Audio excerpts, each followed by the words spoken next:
राधे राधे गुरुजी। जी जी चरण स्पर्श। जी, खुश रहिए। गुरुजी मेरा प्रश्न नहीं है, गुरुजी मैं प्रश्न नहीं कर रही हूँ, मैं आपसे विनती कर रही हूँ कि मेरा 8 साल का बेटा है, मुझे भी भागवत ये सब करवाना है और मैं 2 बार गई भी आपके वहाँ गौरी गोपाल आश्रम, पर मुझे वहाँ मिल नहीं पाया कोई कि मतलब मैं जाके ये प्रश्न रख पाऊँ। अभी मिल गए, बताओ। जी गुरुजी। अभी मिल गए हम, आपको बताओ क्या प्रश्न है। हाँ तो यही प्रश्न है, मुझे अपने बेटे को भी वहीं भेजना है पढ़ाई करने संस्कृत। अच्छा ठीक है, तो वो कार्यालय में बात कर लीजिए। जी गुरुजी। जी। और प्रश्न किसका है, हाथ उठाओ। वो देखो वहाँ भैया बात करेंगे।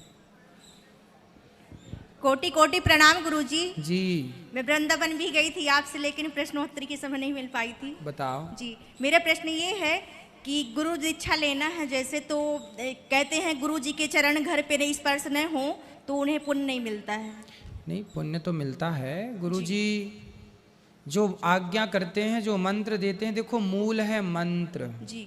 मंत्र जब मिलता है, मीराबाई क्या बोली, वस्तु अमोलक दी मेरे सतगुरु, करी कृपा अपनायो, पायो जी मैंने राम रतन धन पायो। जी।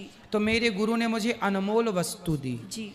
अब गुरु जी घर आ जाएं अच्छी बात है, पर नहीं आए तो कोई बात नहीं, कोई अनुकूल हो टाइम उनका तो आएंगे, नहीं होगा तो फिर कोई बात नहीं, आप जुड़े रहिए। गुरु नहीं आ पाते आपके पास तो आप जाइए ना गुरु के पास। जी। एक ही बात है, हम आपके पास आए, आप हमारे पास आए, बात एक ही है। इसलिए गुरु जी होते हैं व्यस्त, हजारों काम होते हैं, सबके पास जाना संभव नहीं होता।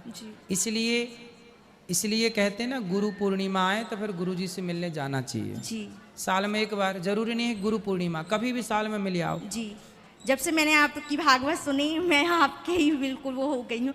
मेरे को सारा मन तन, मतलब मेरे को जो मैं सोची अभी प्रश्नोत्तरी में, मेरे को नहीं लग रहा था कि मैं आपसे के दर्शन कर पाऊंगी, लेकिन भगवान ने चाहा, ठाकुर जी चाहे, तो मैंने आपको कोटि कोटि प्रणाम। खुश रहिए। राधे राधे गुरु। राधे राधे। राधे राधे महाराज जी। जी। आपके चरणों में मेरा कोटि कोटि प्रणाम। खुश रहिए। मेरा ये प्रश्न है कि हम आपके जैसे कैसे बन सकते हैं।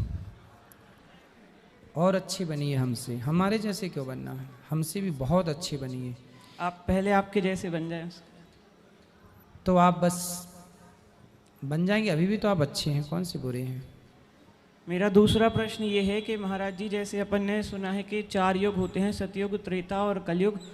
तो जो लोग मृत्यु के बाद भी अच्छे कर्म नहीं करते हैं, पाप ही करते हैं, तो उनको दूसरी बार जन्म लेना पड़ता है। तो अगर कोई कलयुग के अंत तक सिर्फ पाप ही करता है और वो अच्छे पुण्य करके नहीं मोक्ष प्राप्त नहीं करता है, तो उसका क्या होगा फिर। इस मानव शरीर का उद्देश्य है मोक्ष पाना, ठीक है। जो नहीं पाता वो फिर 84 के चक्कर में भटकता रहता है। पाप करने का फल है दुख, पुण्य करने का फल है सुख। जो व्यक्ति जो जस करहि सो तस फल चाखा, जो व्यक्ति जैसा कर्म करता है, पाप करेगा तो फल पाप का पाएगा, पुण्य करेगा तो फल पुण्य का पाएगा। तो यहाँ संसार में ईश्वर का देखो, आदमी कितना भी भ्रष्टाचार में लिप्त हो जाए, पर ईश्वर का न्याय बिल्कुल पारदर्शी है। ईश्वर का अपना बिल्कुल डंका बजता है, किसी को कौड़ी कम नहीं देता, किसी को दमड़ी ज्यादा। समझदार तो चुप रह जाता, मूर्ख शोर मचाता, मेरे मालिक की दुकान में सब लोगों का खाता। तो ईश्वर की अदालत जो है ना, वो बिल्कुल ठीक ठीक चलती है। क्या राजा क्या संत गृहस्थी, क्या राजा क्या रानी, इन प्रभु की पुस्तक में लिखी है सबकी कर्म कहानी। वो ही सबका जीवन बनाता, सही हिसाब लगाता, मेरे मालिक की दुकान में सब लोगों का खाता। तो ईश्वर की अदालत में तो जो जैसा, रावण ने गलत किया भोगा, दुर्योधन ने गलत किया भोगा, जिसने गलत किया सबने पाया। अच्छा कर्म करो बस। आपको श्रेष्ठ कौन बनाएगा, आपके श्रेष्ठ कर्म, आपके श्रेष्ठ विचार, जो आप सोचते हैं। जो गलत थॉट आए ना, गलत विचार आए, उन्हें डिलीट मारो, अच्छे विचारों को आगे बढ़ाओ, तब आप बहुत योग्य बनेंगे, श्रेष्ठ बनेंगे। ठीक है, वहाँ ले जाना बेटा, पीछे भैया बात करेंगे। आपको बात करने को बात करा दो, फिर पीछे भैया को। गुरुजी राधे राधे। जी। आपके चरणों में कोटि कोटि नमन। खुश रहिए। गुरुजी आपकी कथा टीवी पर सुनते बहुत अच्छी लगती, हम रोज सुनते हैं। अब सामने से सुनना चाहते थे। प्रश्न कोई नहीं है, कुछ देना चाहते आपको। क्या? ये लॉकेट है। कथा सामने से भी आज हो रही, आज थे कथा में? आज कथा में हम सुबह आपसे मिलने भी आए हाँ कथा हाँ में। आज थे, आपको रोज रहना है। जी ठीक, राधे कल राधे। भी परसों भी नरसों भी। पीछे ले जाओ, बैठिए।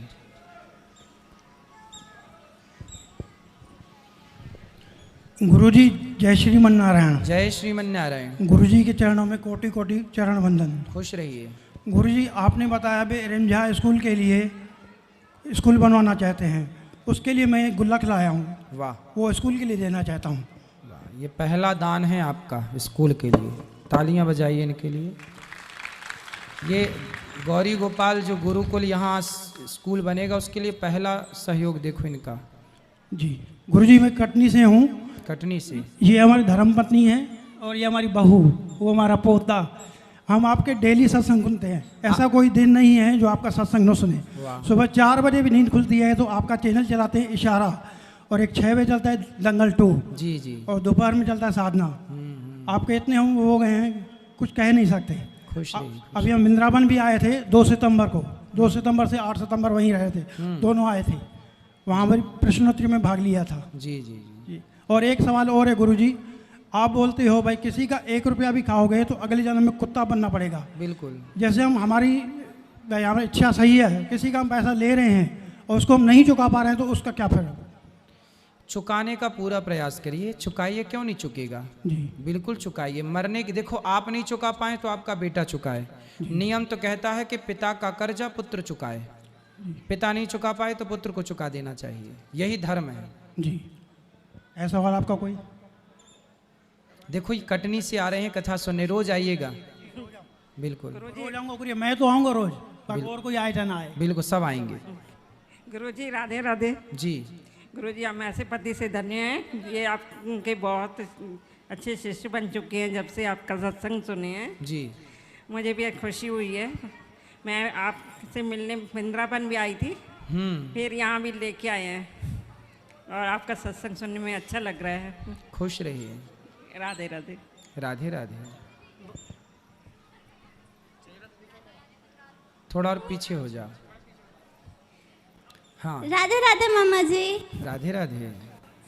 मेरा प्रश्न यह है कि जब हम दुर्गा चालीसा पढ़ते हैं तो उसमें एक लाइन आती है, धरा रूप नरसिंह को अम्बा प्रगट भई फाड़ कर खम्बा। तो जब नारायण जी ने नरसिंह अवतार लिया था तो ऐसा दुर्गा चालीसा में क्यों लिखा है कि धारा रूप नरसिंह को अम्बा? ऐसा है कि भगवान के राम जन्म के हेतु अनेका, एक ते अधिक एक ते एका। भगवान के अवतार लेने के बहुत सारे कारण होते हैं। पहले आपको एक चीज़ क्लियर समझ लेनी चाहिए कि जो दुर्गा हैं, हमारे यहाँ 5 की उपासना होती है जिसे पंचदेव उपासना कहते हैं। दुर्गा, भगवान शंकर, गणेश जी, सूर्य और भगवान नारायण, ये पंचदेव हैं। भगवान विष्णु, ये पंचदेव हैं। इन 5 को अलग नहीं मानना चाहिए। अच्छा ये बताइए उंगलियां कितनी हैं टोटल?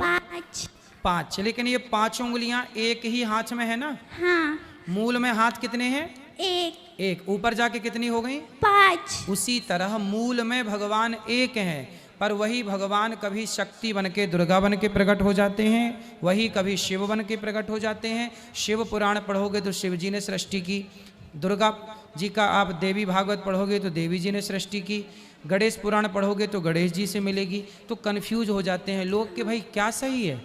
सब सही है, मूल में एक है, ऊपर जाके हमारे भगवान ने अनेक रूप आय विष्णवे प्रभु विष्णवे। तो कभी भगवान, कभी नारायण नरसिंह बन के प्रकट भये तो कभी भगवती नरसिंह बन के प्रकट हो गई। अच्छा ये बताओ रावण कितने हैं? एक रावण वो है जो जय और विजय श्राप के कारण रावण कुंभकर्ण बना। एक नारद जी के श्राप के कारण शिव जी के गण रावण कुंभकर्ण बने। ये रामचरितमानस की कथाएं हैं पूरी। एक प्रताप भानु नाम का राजा रावण बना रामचरितमानस के अनुसार। तो रावण इतने हो गए ना, अनेक रावणों की कथा। एक बार जलंधर रावण भया जलंधर। तो राम कोई एक बार नहीं आए ना बेटा, राम बार बार आए जी। तो जब बार बार राम आए तो किसी कल्प में ये लीला हुई, किसी कल्प में वो लीला हुई। तो नरसिंह भी बार बार आए, प्रहलाद भी बार बार हुए। तो हुआ यही कि कभी दुर्गा नरसिंह बन के प्रकट हो गई, कभी नारायण नरसिंह बन के प्रकट हो गए। तो भगवान तो एक हैं, लीला करते हैं।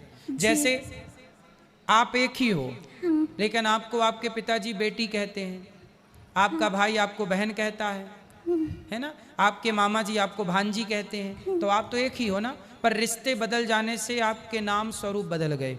उसी तरह ईश्वर एक है, भक्त बहुत होने से अनेक अनेक भक्तों ने उन्हें अनेक अनेक नाम, अनेक अनेक रूपों से जाना और पहचाना। बात एक ही है। जी बहुत बहुत धन्यवाद। राधे राधे। जी राधे राधे। और किसका प्रश्न है? लो बच्चों को दो। राधे राधे गुरुजी। जी जी जी, मेरा ये प्रश्न है कि हमें टीवियों में दिखाया जाता है कि सबरी ने भगवान राम को बेर खिलाए थे। ठीक है। बट रामचरितमानस और रामायण में बेर का कोई वर्णन नहीं है, वहाँ कंदमूल फल कहा गया है। तो ये सही। बेर शब्द कहाँ से आया? आपने कितनी रामायण पढ़ी है? रामचरितमानस और रामायण देखा है उसमें। केवल 2? हाँ। आनंद रामायण पढ़ी है? नहीं आध्यात्म रामायण पढ़ी है आपने? नहीं। रामचरित सत कोटि अपारा, करोड़ों रामायण हैं जी। अभी मैंने थोड़ी देर पहले उस बच्ची को क्या बताया कि राम कई बार आए, कई रावण हुए ना, तो कई बार राम आए। तो किसी कल्प में कंदमूल फल खिलाने की कथा है, तो किसी कल्प में जूठे बेर खिलाने की कथा है। इन रामायणों में नहीं है, पर अन्य किसी रामायण में ये उल्लेख है। बहुत सारी रामायण है ना, तो अनेक अनेक रामायणों में ये उल्लेख मिलता है। इसलिए ये बात कहेगी, कोई भी बात यूं ही नहीं है। अच्छा। तो अनेक बार राम हुए, तो कभी राम ने कंदमूल फल खाया, शबरी वही है तो कभी उसने जूठे बेर खवाए। शबरी का स्थान बदल जाता है, मतलब आज ये शबरी बनी तो कल कोई पुण्यात्मा महिला वो शबरी बन जाएंगी। राम वही हैं, पर बाकी पात्र जैसे रावण बदल गए, ऐसे शबरी भी बदलती रहती है। तो ऐसा कोई ग्रंथ वो है स्पेसिफिक रामायण जिसमें बेर का वर्णन? हाँ है, मैं आपको बता दूंगा, ढूंढ जी। के देख के बता दूंगा कि कहाँ पर है। जी अन्य रामायणों में खूब खूब वर्णन है। जी, धन्यवाद जी। राधे राधे महाराज जी। जी जी जी। मेरा ये प्रश्न है कि मेहनत प्रारब्ध के अधीन होती है कि मेहनत करने से सब कुछ मिल जाता है? मेहनत करने से ही सब कुछ मिलता है। भाग्य और प्रारब्ध के भरोसे ना बैठो। है सब चीज़ें, भाग्य भी प्रारब्ध भी अपना काम करता है, पर उन सबसे ऊपर है आपका कर्म। आप जितना श्रेष्ठ कर्म करते हैं ना, उतना श्रेष्ठ फल मिलता है। कर्म से ही प्रारब्ध बनता है। कर्म के 3 रूप हैं, संचित, क्रियमाण और प्रारब्ध। जो आप कर रहे हैं वो क्रियमाण है, करके जो इकट्ठा कर लिया वो संचित है, वही जो वापस मिलेगा उसी को प्रारब्ध कहते हैं, उसी को भाग्य कहते हैं। इसलिए मूल में है कर्म। तू कर्म करता चला। अर्जुन को क्या कह रहे हैं? तू कर्म कर, बस कर। तू क्या कर रहा है? अच्छा कर, बाकी फल मैं देने बैठा हूँ, तू कर, बस तू मेहनत और कर। जैसे प्रेमानंद जी महाराज कहते हैं कि भजन करने से सब कुछ प्राप्त हो जाता है, तो सब कुछ प्राप्त हो जाएगा भजन करने से? क्यों नहीं मिल जाएगा? मीराबाई को भजन करने से क्या नहीं मिल गए? लेकिन बात यह है ना, जो भजन करने वाले होते हैं उन्हें सब मिलता है तो वो कुछ लेते ही नहीं। हनुमान जी ने क्या लिया? हनुमान जी को सोचो, विभीषण को लंका का राजा बना दिया, सुग्रीव को किष्किंधा का राजा बना दिया राम ने। हनुमान जी मांगते तो ब्रह्मलोक दे सकते थे, हनुमान जी मांगते तो क्या नहीं देते। लेकिन हनुमान जी ने कहा मुझे तो अपने चरणों की सेवा दो, राम द्वारे तुम रखवारे। राम के द्वार पे बैठे हैं हनुमान जी, चाहते तो क्या नहीं मांग लेते। भक्त को कुछ चाहिए ही नहीं ना, बात तो ये है। मिल तो सब जाए। हनुमान जी को क्या मिला? अष्ट सिद्धि नवनिधि के दाता। अष्ट सिद्धियां, जिन सिद्धियों के पीछे आदमी घूमता है, वो सिद्धियां हनुमान जी के आगे पीछे हाथ जोड़े खड़ी हैं। चारों युग पर ताप तुम्हारा, चारों युगों पर हनुमान जी की जय जयकार है। लेकिन वो हनुमान जी कहाँ है? आपने कभी राम जी के मंदिर में देखा होगा जी, कैसे बैठे हैं हनुमान जी राम जी के मंदिर में? चरणों में ऐसे ऐसे देखो, ऐसे ऐसे हाथ जोड़े हैं। जरा जोड़ो हाथ अपने आप लोग और सिर झुकाओ। सोचिए, इतने बड़े हनुमान जी ऐसे बैठे, ऐसे। धन्य है हनुमान जी, इतने बड़े हनुमान जी, इतने बड़े हनुमान जी, ज्ञानी नामाग्रगण्यम।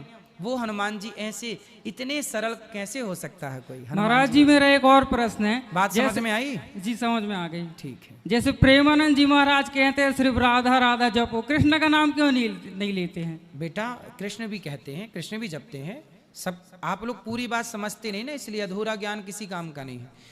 राधा कृष्ण दोनों तत्व एक ही हैं, इन्हें 2 तत्व मत कहो। जो राधा है वही कृष्ण है, जो कृष्ण है वही राधा है। वो कृष्ण भी कहते हैं, पर आप लोग पूरा सत्संग सुनो तो पूरी बात नहीं, समझ- प्रेमानंद जी महाराज को मैं रोज सुनता हूँ। हाँ, तो वो कृष्ण भी कहते हैं, नहीं, सबसे ज्यादा राधा राधा कहते हैं। सबसे ज्यादा राधा कहते हैं। ठीक है ना, तो राधा कहने में बुराई क्या है? क्या बुराई है? राधा ही तो, राधा बोलो, आप राधा मत बोलो, बोलो आधार, आधार आधार, आधार आधार, आधार, आधार, राधा, राधा, राधा, राधा। सृष्टि का आधार ही राधा है। जब आप आधार कहोगे तो राधा शब्द अपने आप प्रकट हो जाएगा, क्योंकि आधार राधा ही है। इसलिए राधा कहो और चाहे कृष्ण कहो, राधा के चरण दबाते हैं श्री कृष्ण। राधा रानी की क्या दबाते हैं? चरण। चरण। फिर इसलिए जो राधा नाम न हो तो रस राज विचारो रो तो, ना हो तो कृष्ण अवतार जपे जा राधे राधे, राधा वल्लभेली सरकार रटे जा राधे राधे। तो राधा है तो ना कृष्ण है, इसलिए पहले राधा आई फिर कृष्ण आए। राधा जी बड़ी हैं श्री कृष्ण से। जी महाराज जी, राधे राधे जी।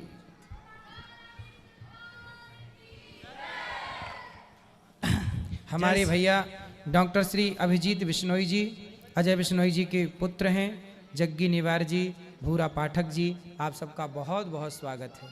जल्दी तो नहीं है जाने की? जाने की जल्दी तो नहीं है ना? कि है? बस थोड़ी देर और। राधे राधे गुरु जी। आप आए इसके लिए धन्यवाद। राधे राधे गुरु जी जी। राधे गुरु जी। मेरा एक विनय है कि मैं केवट जाति से हूँ। बहुत अच्छा। और जैसे राम जी के चरण केवट न पखारे प्रभु, तो वहाँ पे चरणामृत पिया। ठीक है। तो जो आज के केवट लोग होते हैं वो दारू क्यों पीते हैं ज़्यादा? अब ये सवाल तो आप केवटों से पूछो। तो प्रभु मेरा तो कोई नहीं मानता। मैं कहता हूँ कि जब अपन ने चरणामृत पिया है तो दारू का क्या सवाल है वहाँ पीने से? जब से राम जी के चरण केवट ने धोए तब से पूरी दुनिया में केवट के हाथ का पानी पीने का विधान हो गया कि भैया तुम अपने हाथ से पानी पिला दो, क्योंकि तुम्हारे हाथ प्रभु के चरण तक पहुँचे हैं। इसलिए आज भी इस क्षेत्र में जहाँ मैं पला बढ़ा, अपने इस क्षेत्र में तो केवट के हाथ का पानी पीना बड़ा शुभ माना जाता है। हर विवाह उत्सव में, हर तीज त्योहार में केवट का ही पानी पीते हैं लोग। क्यों? क्योंकि केवट के वो पवित्र हाथ हैं जो प्रभु के पांव तक गए। इस धरती पे प्रभु के पांव तक और किसी के हाथ नहीं गए, जितनी सरलता और सहजता से केवट के हाथ चले गए। अब ये तो केवटों को समझना चाहिए कि आप इतने पवित्र कुल से हैं, जिस कुल को कृतार्थ करने राम कुटिया पर पहुंचे केवट की, तो ऐसे केवटों को शराब नहीं पीना चाहिए। आप ठीक कह रहे हैं। तो गुरु जी कृपा करके थोड़ा आप अपनी कथा में बोला करें कि केवट जाति को दारू नहीं पीना चाहिए। नहीं, सबको दारू नहीं पीना चाहिए, मैं सबके लिए बोलता हूँ, पर अब केवट के लिए विशेष बोला करूंगा। ठीक है। मेरे हिसाब से तो ये लग रहा है कि मेरी केवट जाति से वो कंपनियां चल रही हैं। कौन सी कंपनी? दारू कंपनियां हैं। हाँ, सही कह रहे हैं, सही है। दारू कंपनी आपकी जाति से चल रही है। ठीक है। जितने हैं जहाँ भी जाओ रिश्तेदारी में सब दारू पीते हैं। तो कौन सी वाली पीते हैं? अब सर गुरुजी मुझे जानकारी नहीं है, क्योंकि मैं पीऊँ तो बताऊँ। आप नहीं पीते? नहीं। चलो आप बहुत अच्छे हैं। चलो तुम्हारे लिए गीत सुना देते हैं एक लाइन का। केवट, माइक दो उस बच्चे को। केवट क्या कहता है? केवट कहते हैं राम जी से कि हे राम, नाथ इस अनाथ पर, नाथ इस अनाथ पर दया कीजिए, राम अपने चरणों को धुला लीजिए, राम अपने चरणों को धुला लीजिए। राम इस अनाथ पर, नाथ इस अनाथ पर दया कीजिए, राम अपने चरणों को धुला लीजिए, राम अपने चरणों को धुला लीजिए। वाह, सुंदर, बहुत बढ़िया गा रहे हैं, सुंदर, बहुत सुंदर।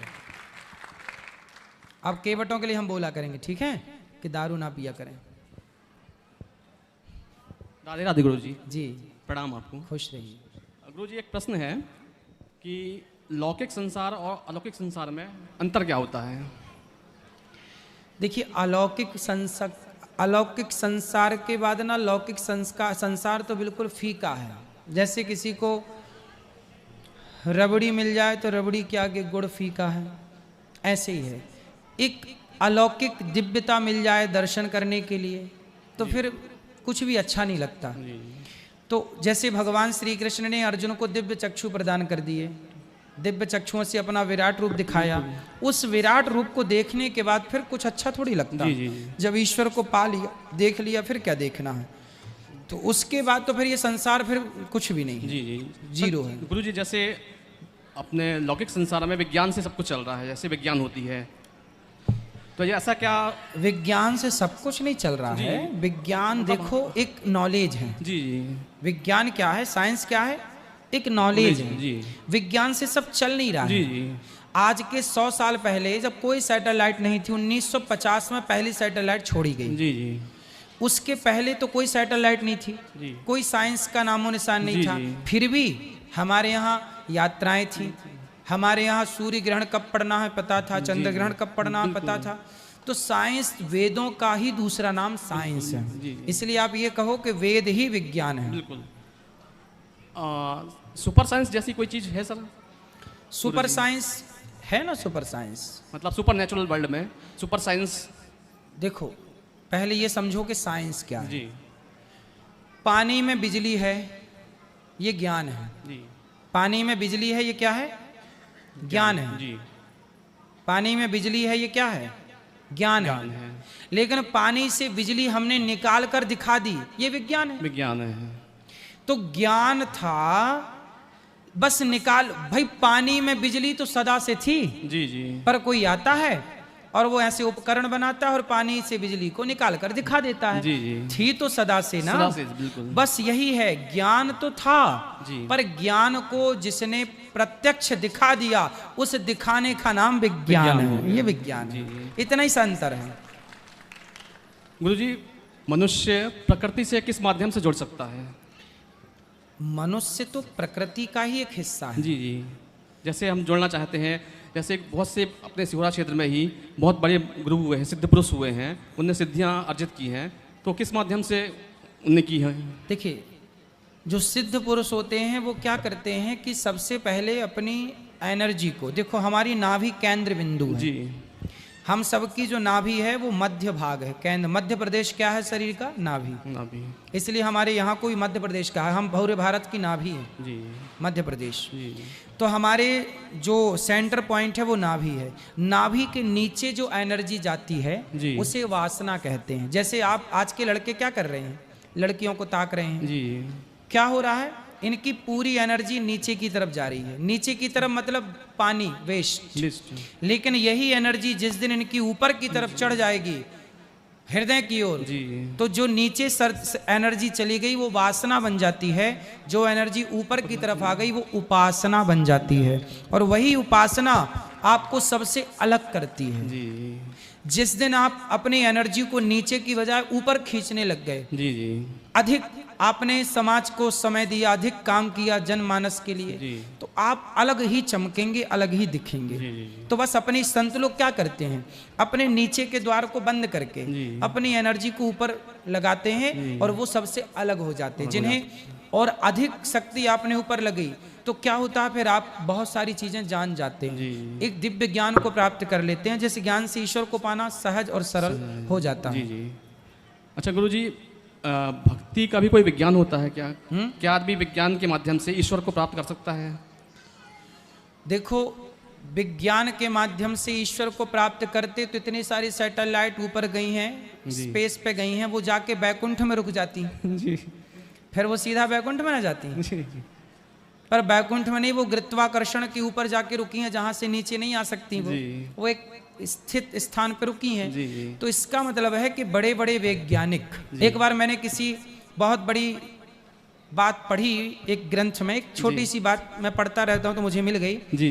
एक समुद्र के किनारे ने एक बहुत बड़े व्यक्ति बैठे गीता पढ़ रहे थे। अच्छा, भगवत गीता। जी जी। तो वैसे गीता पढ़ रहे थे तो एक नौजवान साइंस का स्टूडेंट आता है जी, और वो उनके बगल में ऐसी सीट थी तो बैठ गया। तो उसने बोला, यार ये क्या पढ़ रहे हो आप जी, हम लोग तो देखो साइंस को जानने वाले लोग हैं। तो वो जो गीता पढ़ रहे थे वो थोड़ा सीनियर बुजुर्ग थे। अच्छा। उन्होंने पूछा, बेटा तुम कहाँ पढ़ते हो? जी। तो उसने बताया कि मैं फलाने कॉलेज में पढ़ता हूँ, जी। फलाने मुझे प्रोफेसर पढ़ाते हैं। जी। तब उसने गीता पढ़ने वाले ने कहा कि बेटा जिस कॉलेज में तू पढ़ता है वो कॉलेज मेरा ही है, मेरे द्वारा ही चल रहा है। जी। तो जिस कॉलेज तूने विज्ञान की 4 पुस्तकें पढ़ ली साइंस की, अपने आप को बड़ा साइंटिस्ट समझने लगा, लेकिन जब आप गहराई पे जाओगे तो मूल में आपको ईश्वर की सत्ता नजर आएगी। बड़े बड़े वैज्ञानिक भी ईश्वर की सत्ता को स्वीकार करते हैं। कोई ये नहीं कह सकता कि मैं ईश्वर को नहीं मानता। जी बिल्कुल। बड़े बड़े वैज्ञानिक, बड़े बड़े सब ने ईश्वर की सत्ता को स्वीकार की। हाँ, जो अध कचरे हैं बीच वाले, अध जल गगरी छलकत जाए, तो जो आधे अधूरे ज्ञाता हैं वो कहते जी मैं ईश्वर को नहीं मानता। जी। तो भाई तुम इतने बड़े वैज्ञानिक हो गए कि तुम ईश्वर को नहीं मानोगे, उस परमात्मा की एनर्जी को तुम नकार रहे हो जिस परमात्मा ने तुम्हें पानी की बूंद से बना के तैयार कर दिया। भाई पिता के द्वारा माँ के गर्भ में एक पानी की बूंद ही तो स्थापित होती है, उस पानी की बूंद से एक मनुष्य का निर्माण होता है। क्या ये साइंस नहीं है? बिल्कुल साइंस है। यदि, और सुनो, नेचुरल साइंस है। बिल्कुल। ये कैसा साइंस है कि कोई बाहरी व्यक्ति काम नहीं करता। पेट के भीतर 9 महीने में ऐसा प्रोसेस होता है कि पानी की बूंद से एक आंख तैयार हो जाती है, कान तैयार हो जाता है, हाथ तैयार, पांव तैयार, जान तैयार हो जाती है। ये कितना बड़ा विज्ञान है। इतनी सी जगह माँ का पेट है। और लेकिन देखो, और जब बाहर आया तो माँ के आंचल में दूध बहने लग जाता है, और जब तक बच्चा नहीं था पेट के बाहर तब तक दूध नहीं था। तो ये क्या है? इसलिए ईश्वर, ये ईश्वर का विज्ञान। जी जी बिल्कुल। ये ईश्वर के साइंस को समझने की जरूरत है। वही मैं समझने की कोशिश कर रहा हूँ कि सुपर साइंस भी एग्जिस्ट होती है। यही है सुपर साइंस। बिल्कुल। ईश्वर ही सुपर साइंटिस्ट है। बिल्कुल बिल्कुल। अच्छा गुरु जी, जैसे परशुराम जी को एक विद्या हासिल थी कि वो टाइम टेबल कर लेते थे, समय यात्रा कर लेते थे। हाँ। है ना? तो वो अभी आज के जो युग है, कल युग में संभव है ऐसा? आज भी तो बताते हैं कि स्पेस के ऊपर समय बहुत धीमा चलता है। जी जी। आज भी तो साइंस बताते हैं कि यदि आप फलाने ग्रह में चले जाएं तो आपको आपकी उम्र और बढ़ जाएगी। बिल्कुल। तो ये है। अब जैसे आज ही मैंने कथा में बताया कि ब्रह्मा जी की आयु कितनी है जी। एक ब्रह्मा जी 100 साल के हैं, जिनका एक दिन कितना बड़ा है। मृत्यु लोक में जब 1000 बार चतुर्युग बीत जाते हैं, सतयुग, त्रेता, द्वापर, कलयुग, तब ब्रह्मा जी का एक दिन होता है। ठीक ठीक। गुरु जी आप यहाँ अब जैसे एक उदाहरण से समझिए। जी जी। रेवत नाम के एक राजा थे। वो अपनी बेटी रेवती को लेके ब्रह्मा जी के पास गए और बोले कि मैं अपनी बेटी के लिए लड़का ढूंढना चाहता हूं, बताओ। ब्रह्मा जी बोले जितनी देर में आप यहाँ खड़े हैं इतनी देर में तो मृत्यु लोक में युग बीत गए। जी जी। अब आपको बलराम जी से ब्याह करना पड़ेगा, जाओ। जितनी देर में केवल ब्रह्मा के पास गए, खड़े हुए, बात किए, इतनी देर में मृत्यु लोक का समय निकल गया, कई युग बीत गए। सोचिए ब्रह्मा जी के यहाँ अभी समय वही है 10:05 हुआ माना की, और ब्रह्मा जी के यहाँ 10:05 हुआ। इस 5 मिनट में तो यहाँ युग बदल जाते हैं। मतलब इतना स्लो चलता है ब्रह्मा जी का टाइम, और यहाँ इतना फास्ट। बिल्कुल। अच्छा गुरु जी, भागवत में एक प्रसंग है जो सनकादि कुमार थे। जाए अभी बैठो यहीं, रुको ना, कहाँ जाना है? अरे जी गुरु जी। जी अंतिम प्रश्न है जी। जो सनकादि कुमार थे तो वो कहते हैं कि वो उनको हमेशा 5 वर्ष के ही रहे वो। हाँ, 5 वर्ष के। तो सर गुरु जी इनके पीछे क्या है, मतलब क्या विज्ञान, क्या लॉजिक है? ये भगवान के 24 अवतारों में एक अवतार है, प्रथम अवतार। मतलब उनकी उम्र कभी बढ़ी नहीं? वो हैं सबसे बड़े बाप, दादों के भी दादा, बापों के भी बाप, पर रहते 5 साल। उनकी शरीर की संरचना 5 साल की है। मतलब उनके मतलब उन पे जो समय का असर था वो नहीं था क्या? समय का प्रभाव नहीं था। अच्छा जी। समय से परे थे वो। जी जी। गुरु जी आप यहाँ आए, आपका बहुत बहुत धन्यवाद। आपका सानिध्य प्राप्त हुआ। बहुत बहुत खुश रहिए, खुश रहिए।